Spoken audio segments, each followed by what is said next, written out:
4 dage i Berlin. Det er meget svært at sætte ord på det her. Det er anden gang, jeg har været her, og ja, det er som en kontinuerlig udvikling, fordi det lag, der kom på sidste gang, det har jeg ligesom observeret, og nu er der bare kommet mere. Fantastiske 5 kvinder plus Cassandra, og i en rummelighed, en ærlighed, i en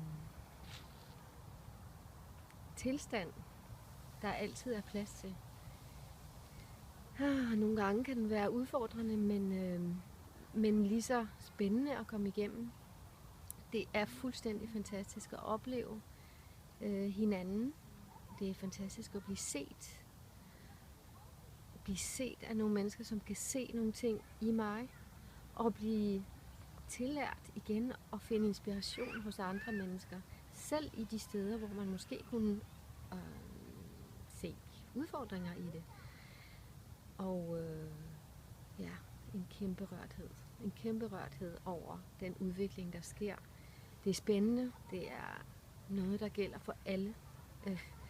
Man kan ligesom se helheden i, hvordan det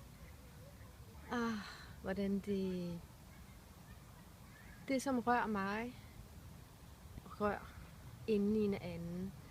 De ting, som er fundamentet, eller mangel på samme, eller mangel på fokus.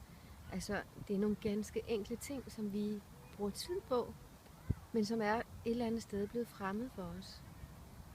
Og det at lære at være opmærksom, at være til stede i naturen, i en gruppe, det er helt enkelt og fuldstændig fantastisk.